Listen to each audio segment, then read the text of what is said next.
Mejor hablar en M24. El martes pasado se aprobó en el Senado con votos del Frente Amplio la interpelación al ministro de Transporte y Obras Públicas por el acuerdo del gobierno con Catunasi que derivó en el decreto que extiende la concesión de la terminal de contenedores del puerto de Montevideo hasta 2081 a la firma terminal Cuenca del Plata, en la que la empresa de Bélgica tiene el 80% de las acciones y el Estado el 20% restante. Desde el gobierno defienden el acuerdo en el entendido de que no solo evita que Catunasi realice un juicio de 1.500 millones de dólares contra el Estado, sino que además asegura una inversión de 450 millones de dólares. En cambio, desde la oposición critican estos argumentos y se habla de ilegalidades y falta de transparencia. Concretamente, ¿cuáles son las observaciones que llevaron al Frente Amplio a formalizar este llamado a sala? Para saberlo, mejor hablar con el senador Frente Amplista, Charles Carrera, quien será el miembro interpelante. Carrera, buenos días, gracias por estar con nosotros. Buenos días, un gusto estar en comunicación con ustedes y con toda la audiencia. Muchas gracias por la oportunidad de dialogar. ¿Qué razones son las que finalmente llevan al Frente Amplio a esta determinación de realizar la interpelación? La total falta de transparencia que se tuvo al realizar esta negociación. Fue una negociación secreta en la cual no se informó a la oposición, no se informó a la comunidad portuaria y, como decían ustedes, se cometió un cúmulo de ilegalidades.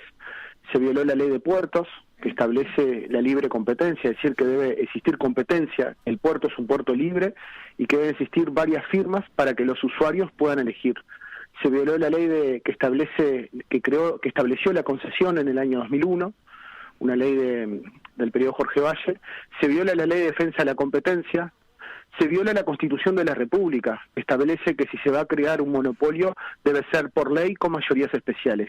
Aquí se estableció una nueva concesión, porque esto no es una prórroga, es una nueva concesión porque no se respeta el plazo original, que era de 30 años, no se respeta las exigencias, es decir, las obligaciones que tenía TCP en el primer contrato de gestión, sino que hay una nueva concesión, y eso en forma administrativa no se puede otorgar. Por eso hablamos de un conjunto de ilegalidades y de incumplimiento de una serie de leyes y de violación de la propia Constitución de la República. Eso es un poco los principales argumentos. El Frente Amplio, desde un primer momento, nosotros cuando tomamos conocimiento en septiembre del año pasado que se estaba realizando esta negociación, realizamos pedidos de informes. Se nos contestó que se nos daría la información oportunamente. Luego, cuando fue el ministro el primer día, en el primer llamado, en la primera convocatoria, el 21 de abril, el ministro nos dijo que nos daría todos los informes jurídicos, todos los informes económicos, que estaría toda la información, que existían informes de destacados especialistas, el doctor Durán Martínez, el doctor Ferrés, el doctor Del Piazzo. Y en la segunda convocatoria no se nos entregó ninguna documentación, ningún informe jurídico, excepto una especie de collage, es decir, un informe que no estaba en una hoja membretada, sino en una hoja simple, sin firma, y que decía que ese era el fundamento del gobierno. Uh-huh. Hicimos un pedido de acceso a la información pública que se nos contestó hace una semana, y en ese pedido de acceso a la información pública se nos dijo que no existían informes jurídicos, que no existían informes económicos, que no existía ninguna información con referencia al Tribunal de Cuentas de la República, y se nos entregaron los únicos 4 expedientes que estaban en poder de Presidencia de la República y del Ministerio de Transporte y Obras Públicas. Y la semana pasada, esto les cuento, el viernes, los senadores Bonomi, Vergara y quien habla presentamos una acción de acceso a la información pública, porque en esa documentación que se nos entregó se hacía referencia a una resolución de fecha 25 de febrero, que fue una resolución dictada en Consejo de Ministros y que fue la resolución que que homologó este acuerdo. Entonces, lo que nosotros queremos es poder acceder a toda la documentación, y en esa interpelación lo que vamos a hacer es exigir responsabilidad política de las autoridades, denunciar, porque hay que denunciar para que la ciudadanía en su conjunto tomen conocimiento de este hecho que nosotros hemos calificado que es la mayor entrega de soberanía de los últimos 100 años. Carrera. Sí, Martín. Usted recién mencionó a través de ese pedido de acceso a la información que se respondió a cambio de las consultas realizadas con respecto a determinados informes, también aludió a cosas que Heber dijo. Para poner mayor contexto, queremos compartir con usted brevemente lo que aquí nos dijo Heber con respecto a una serie de informes y después le hacemos una pregunta. Lo escuchamos un segundito. Muy bien. Pero hay 4 estudios jurídicos que dicen que vamos a perder. 4. Tengo a Augusto Durán, Carlos del Piazzo, la catedrática Graciela Ruoco, en fin, hay 4 estudios que los tengo, pero además nuestro análisis en Prosecretaría de Presidencia también coincide en que hubo y que hay una notoria incumplimiento para poder tener fuerza, para tener chances en el juicio. Heber menciona 3 de los 4 estudios jurídicos que teóricamente hicieron esos informes. Sin embargo, como usted decía, cuando el Frente Amplio hizo un pedido de acceso a la información, se dijo que no habían o no se hallaron informes jurídicos externos. ¿Estamos hablando del mismo tipo de informe o se puede entender esta respuesta porque quizás se trate de técnicamente trabajos distintos? No, en realidad una negociación de estas, en primer lugar, dejarlo claro que no existió ningún juicio, ¿no? No existía ningún juicio. Es decir, lo que existía era una amenaza de juicio. Entonces, es decir, cuando el Estado, que tiene que cumplir con una serie de normas en la administración de los bienes públicos, se aboca a negociar este tipo de acuerdos, tiene que contratar. En nuestra opinión tiene que primero que consultar a sus servicios internos, consultar qué opinaba el Ministerio de Transporte, la asesoría jurídica, la asesoría financiera, lo mismo la Administración Nacional de Puertos. Acá no existen informes internos, es decir, que se piden a sus propios servicios, y no existen informes externos, por lo que nos contestó el otro día el secretario de Presidencia. Por eso. Y estos estudios mencionados por Heber, ¿ustedes los consultaron directamente? ¿Hay posibilidad de recurrir a esa vía? Porque es curioso que el ministro mencione públicamente estudios jurídicos y que después se diga esos informes no están. Sí, es una situación curiosa y grave, ¿no? Por eso te decía que en la primera oportunidad que el ministro concurrió al Senado, nos dijo que esos informes existían y estaban a disposición de todo el sistema político, y luego esos informes no existen. Nosotros lo que creemos es que son informes de parte, porque a los pocos días que son informes de la empresa privada, ¿no? Porque a los pocos días que estuvo Heber en la comisión del Senado, sale una nota en el diario El País, donde Durán Martínez sale defendiendo este acuerdo. Es decir, Durán Martínez es abogado de la empresa. Entonces nosotros creemos que en este caso el gobierno no estuvo a la altura, no tuvo la diligencia debida para negociar. Porque si uno se va a manejar con informes hechos por la parte, eso es gravísimo. Nosotros creemos que esa es la situación, ¿no? No hay pruebas, hay sospechas, digamos, con respecto a eso. Pero sí, las sospechas, únicamente tenemos sospechas. Pruebas no tenemos, pero los hechos creo que nos terminan dando la razón, ¿no? Porque si el ministro habla de informes y luego esos informes no aparecen y luego la jurídica nos dice que no existen expedientes ni en Presidencia ni en el Ministerio de Transporte que hagan lugar a decir que esos informes estén en poder del Estado, eso es una situación muy grave. Y no existió la diligencia, es decir, lo otro que les decía, que es un tema que es grave, es decir, en ningún momento se consultó al Tribunal de Cuentas de la República.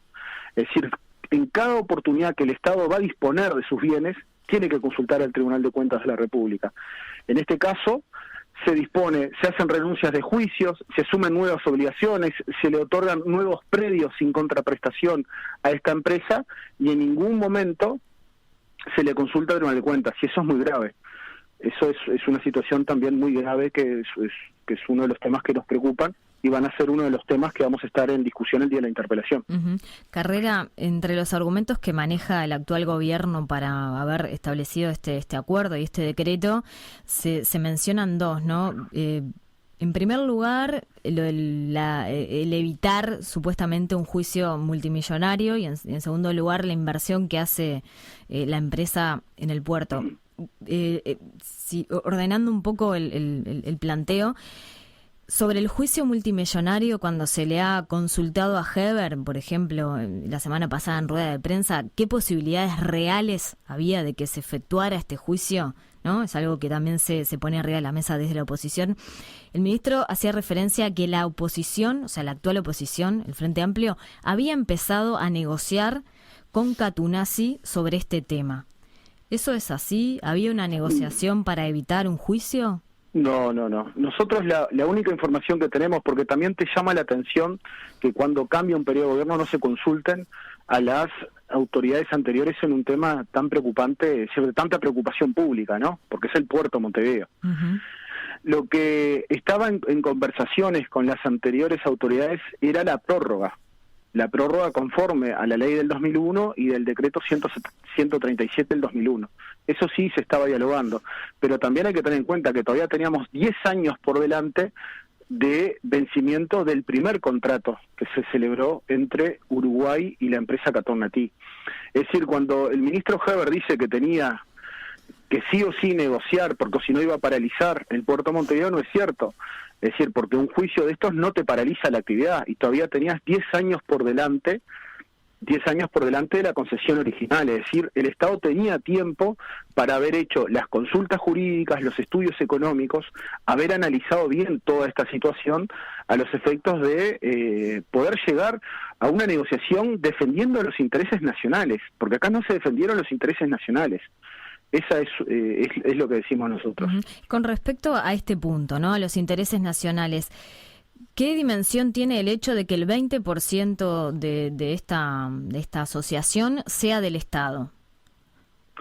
Para nosotros aquí también otro es uno de los temas que se modificó, es decir, antes el Estado, cuando se crea en el año 2000 esta sociedad anónima, el Estado tenía un sistema de protección.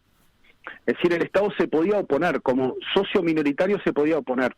Ahora en esta negociación se sacaron todas esas cláusulas de salvaguardia del Estado, y es una situación también que quedamos en una situación de vulnerabilidad. Es decir, la empresa te puede empezar a exigir inversiones y tú no tenés la defensa de poder oponerte. Eso también es una situación grave. Es decir, aquí, como te dije, es decir, se asumen una serie de obligaciones. Por ejemplo, si esta empresa en el futuro se va a enajenar, es decir, el Estado no se puede oponer. Es decir, que esto en este tipo de negociaciones complejas, donde le estamos dando una concesión por 60 años, es decir, estamos en una situación de vulnerabilidad muy grande. Ahora, Carrera, en términos de facturación, hay un 20%, si no nos equivocamos, de lo que factura Terminal Cuenca del Plata, que le corresponde al Estado. Esa parte de los dividendos corresponde al Estado. Entonces, en un escenario de mayor peso en la operativa portuaria de Terminal Cuenca del Plata, a partir de este acuerdo que selló el gobierno, ¿no saldría beneficiado el Estado en términos justamente de esos dividendos? El Estado no sale beneficiado porque el Estado, por ejemplo, está resignando, es decir, hay futuros ingresos que el Estado va a perder por no poder utilizar los muelles públicos e inversiones genuinas que el Estado hizo en el pasado. Es decir, hay estudios que te dicen que, en principio, la Administración Nacional de Puertos va a perder $10 millones. Y lo otro es, se está creando un monopolio privado en forma administrativa sin facultades de contralor de parte de la Administración Nacional de Puertos. Es decir, la situación es una situación compleja donde no solamente el Estado va a perder ingresos, sino también es algo que va a afectar a los exportadores y a los importadores. Bien. Es decir, hay que tener claro toda esa situación. La ANP perdería $10 millones anuales, según esos estudios que usted menciona, por la merma en la actividad en los muelles públicos, pero ¿cuánto obtendría, si es que hay estudios de impacto en este sentido, anualmente en el nuevo escenario a través de lo que le corresponde, de lo que facture TCP? Mire, nosotros los estudios que tenemos son únicamente números negativos para el Estado. Esos son los estudios e informes que le pedimos al gobierno y todavía no pudimos acceder a ningún informe que haga ese tipo de proyecciones. Uh-huh. Para nosotros, la visión que tenemos es una visión negativa para el país. Primero porque hay un compromiso de rebaja de tarifas únicamente de los 33 precios que cobra TCP, son 7 precios que impactarían para los exportadores, y no hay ninguna rebaja comprometida para los importadores, que en definitiva es para todo el pueblo uruguayo, que es el bolsillo de todos los uruguayos, cuando vamos a un pequeño boliche de barrio, al mercado a comprar, allí se nos está impactando. Es decir, los números que tenemos y la visión que tenemos es muy negativa por todas las obligaciones que asume el Estado. Uh-huh. Carrera, recién hablaba de dos argumentos principales del gobierno, por lo menos que esgrime públicamente para haber llevado adelante este acuerdo, ¿no? Uno es el juicio y otra es la inversión en el puerto. ¿Cómo dimensiona el Frente Amplio esta inversión de 450 millones de dólares? En primer lugar, te vuelvo a repetir que el juicio, no existió ningún juicio. No existía ningún juicio, sino una amenaza. Claro, dije los argumentos que esgrime el gobierno, ¿no? No, pero yo quiero recalcar eso porque me parece que es muy importante. En segundo lugar, esta inversión que se habla, nosotros por lo que estuvimos mirando, es una inversión, los números son estimativos e indicativos. Es decir, es una inversión que no se asegura que se vaya a realizar en el futuro los 455 millones de dólares.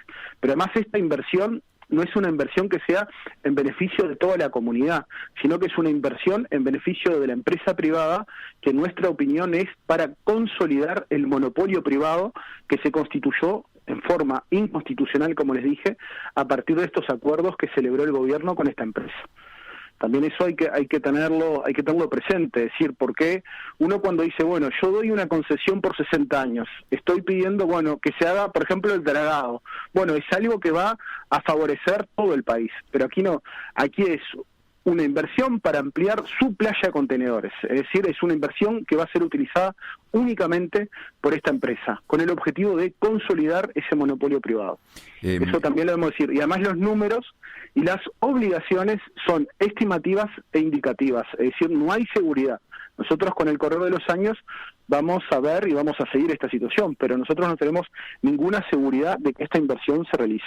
El ex ministro de Transporte y Obras Públicas, hoy ministro del Interior, Luis Alberto Heber, que de todos modos es clave en todo esto porque al acuerdo se llega con Heber al frente todavía del Ministerio de Transporte, también ha hecho hincapié en que considera que durante 20 años se violó el decreto reglamentario de 1994 que le daba prioridad de atraque a la terminal especializada.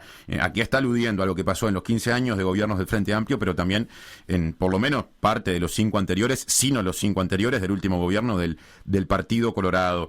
¿Usted entiende que en los tiempos del Frente Amplio pudo haberse manejado en términos legales de otra forma esto que Heber continuamente señala como un argumento para hacer el acuerdo que se plantea ahora? Eso es absolutamente falso, decir que en el gobierno del Frente Amplio se violaron normas y leyes. Nosotros lo que hizo el Frente Amplio fue trabajar en pos del interés general. Existían situaciones conflictivas, por decirlo de una manera, en el puerto de Montevideo entre diversas empresas, entre ellas en especial entre Catón Natí y Montecom, y lo que hacía el Frente Amplio era velar por el interés general, no optar por una ni por la otra, que es bien diferente de lo que hizo este gobierno. ¿Y si había un decreto reglamentario que decía que la prioridad la tenía una? Perdón, déjame terminar, Martín. En este gobierno se optó por una empresa. Ese decreto a que tú hacías referencia, es un decreto que era un decreto que tenía destino al capitán de puerto. Es decir, en el año 94 no existían terminales especializadas, por eso el decreto habla de instalaciones especializadas. Era un decreto que establecía cómo se manejaba el tránsito en el puerto. No tenía el objetivo y no tenía el destino y la interpretación que dan las actuales autoridades.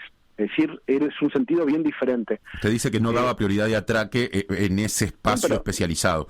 Claro, en ese momento no existían terminales especializadas, en ese momento ya existía la ley de puertos es del año 92 y te establece la libre competencia y la libertad del usuario de elegir entre diversos proveedores. Ese decreto es del año 94 con destino a la Capitanía de Puerto de cómo organizar el trabajo interno. En segundo lugar, luego de ese decreto viene la ley de urgencia del doctor Jorge Valle y el decreto 137 del 2001 que te establece que también se habla de que hay que trabajar en libre competencia. Es decir, nunca estuvo en juego decir que cuando se hace la licitación de la concesión en el año 2001, nunca se le dijo al privado que viniera, mirá que te vamos a asegurar un monopolio. No, nunca estuvo en juego eso. Eso y lo otro también, que aprovecho... Es decir, porque cuando hablamos de soberanía, para que ustedes tengan una dimensión, en un Estado las dos principales facultades son el Poder Legislativo dicta leyes y el Poder Ejecutivo dicta decretos. En este acuerdo que se firmó entre el Estado uruguayo y la empresa Catonati, allí está el reglamento de atraque buques. Es decir, en el futuro, si el Estado uruguayo quiere modificar el reglamento de atraque buques, le tiene que solicitar autorización a la empresa Catonati. Para que ustedes tengan una idea, del 2000 al 2005 se modificaron en 3 oportunidades el reglamento de atraque buques. Cuando fuimos los gobiernos nosotros, el Frente Amplio, desde el 2005 al 2020, se modificaron en 8 oportunidades. Es una herramienta de trabajo que tiene la Administración Nacional de Puertos, que tienen las autoridades portuarias, y aquí, si lo queremos modificar en el futuro, vamos a tener que solicitar autorización a un privado. Y esto es realmente lo insólito de toda esta situación, ¿no? Y la pérdida de soberanía, la pérdida de dirigir y de dictar las políticas portuarias.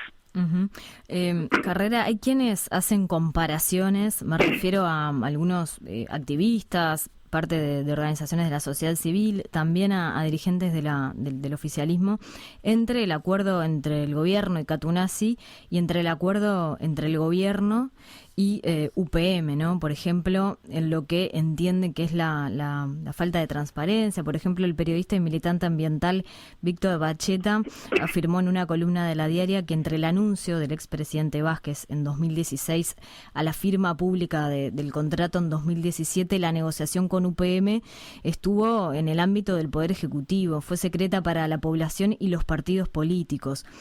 ¿Usted entiende que hay alguna, hecho para poner en comparación entre estos dos temas? No tiene ninguna comparación la negociación de UPM y Catonati. Primero, es decir, las políticas de desarrollo. Lo que uno puede discutir de UPM es si es conveniente o inconveniente. Es decir, en nuestra opinión es conveniente porque hay una descentralización productiva, hay un desarrollo de toda esa zona del país que tenía poco desarrollo humano, poco trabajo. Es decir, los árboles estaban plantados y bueno, había que seguir desarrollando la industria. Las contraprestaciones que le pedimos, los miles de puestos de trabajo que se generaron, es la principal inversión privada en la historia del país. 4.000 millones de dólares. No tiene nada que ver con esto, por eso yo te digo en términos de conveniencia e inconveniencia. Nosotros decimos es conveniente. Esto es ilegal, porque esto viola leyes, viola la Constitución de la República, viola una serie de disposiciones. En aquel momento el Estado uruguayo negoció con equipos técnicos sólidos. En este momento negoció únicamente el ministro Heber, sin los equipos técnicos, sin los informes jurídicos. En aquel momento se hicieron estudios de impacto ambiental, se hicieron estudios jurídicos, económicos. Ahora, en la actualidad, no aparecen ninguno de esos informes. Uh-huh. Por eso digo que para nosotros, en nuestra opinión, no tiene nada que ver una situación con la otra. Y lo repito, lo de UPM es términos de conveniencia e inconveniencia. Aquí estamos hablando de términos de legalidad o ilegalidad. Esto es ilegal, no se respetaron las normas. Y en términos de quienes participaron de esta negociación, del del Poder Legislativo, de la población. En términos de la población, se hicieron audiencias públicas, se escucharon las opiniones de las personas, se hicieron los estudios de impacto, tanto de impacto ambiental como de impacto social. Es decir, en aquella situación se hicieron una serie de estudios.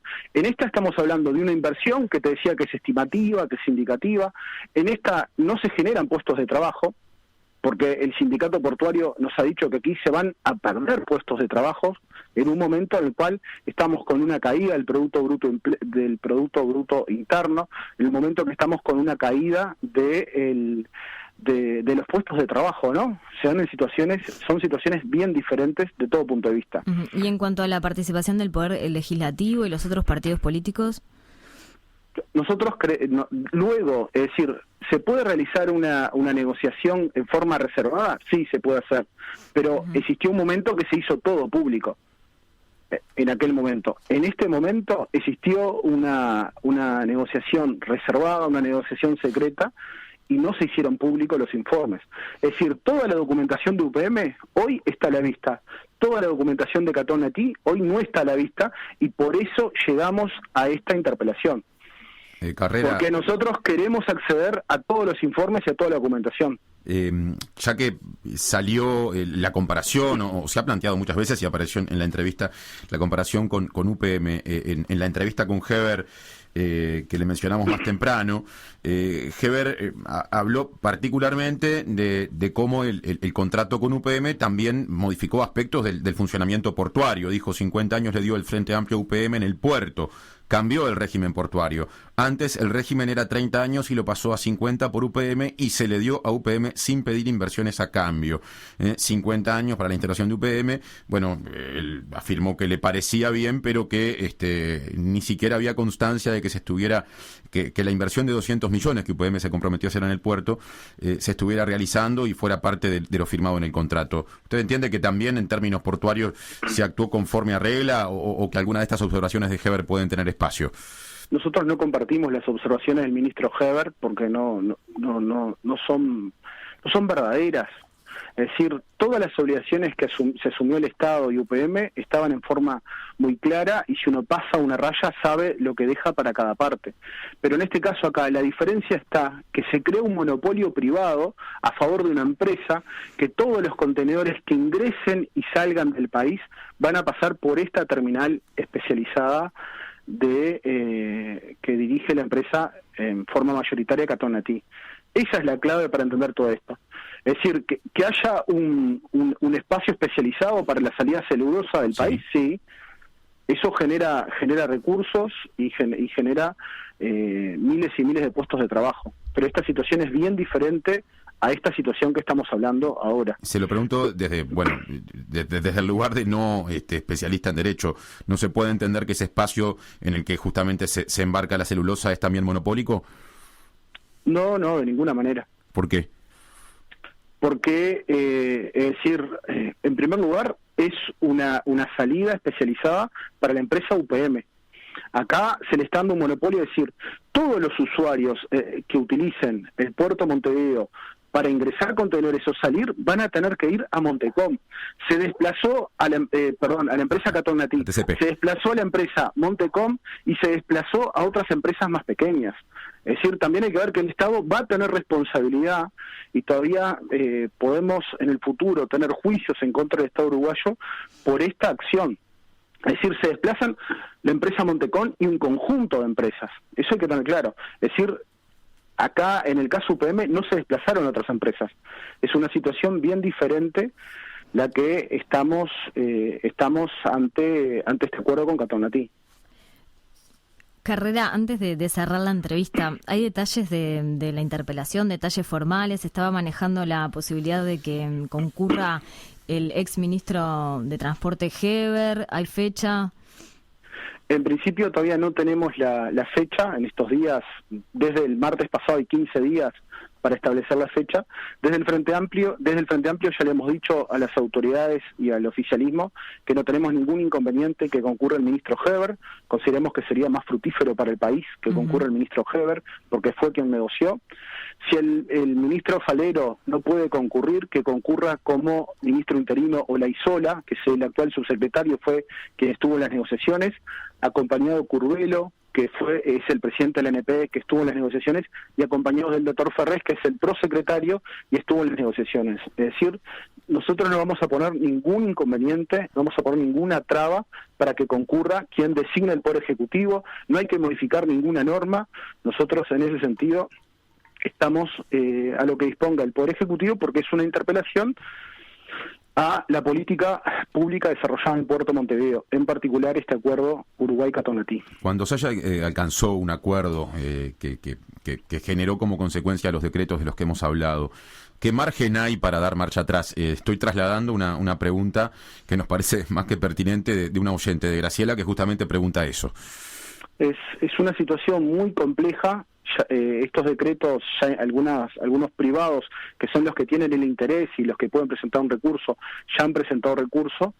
Hay una cláusula de estabilidad. Realmente es una situación muy compleja. Es decir, dar marcha atrás a esto, hay que ver que el Estado está reconociendo en estos acuerdos el incumplimiento de leyes y decretos, y está dando, por cierto, una cifra de 1.500 millones de dólares, ¿no? Es una situación muy compleja. ¿Y qué pasa con el privado que se ha beneficiado ya de este acuerdo impulsado por el gobierno? Si se diera marcha atrás, ¿tendría margen ahí sí para realizar acciones legales? Y tendría acciones legales ante organismos internacionales, ¿no? Es una situación muy compleja la que se encuentra el país. El Frente Amplio, de todos modos, pide que se dé esa marcha atrás. Nosotros lo que pedimos es que se dé que se marche atrás en el sentido que vuelva a regir con plena vigencia la ley de puertos, que establece la libre competencia, y que se rediscuta y que las obligaciones que asume el Estado, es decir, hay que ponerles un precio. Es decir, si nosotros estamos asumiendo la obligación de hacer un dragado a 14 metros, eso tiene un costo de 240 millones de dólares por año. De 240 millones la inversión original, más 30 millones de mantenimiento por año. Es decir, hay una inversión muy fuerte que está asumiendo el Estado en beneficio que quien va a usufructuar esta inversión es este privado. Es decir, es una situación muy compleja. A nosotros lo que nos gustaría es eso, ¿no? Que se diera marcha atrás y que se pudiera renegociar, porque este acuerdo es un acuerdo muy perjudicial para los intereses nacionales. Senador Charles Carrera, del Frente Amplio, gracias por estar con nosotros. Por favor, muchas gracias a ustedes por la oportunidad de diálogo y un saludo a la audiencia. 97.9 FM Montevideo. 102.5 FM Maldonado. Escucha distinto. Escucha distinto.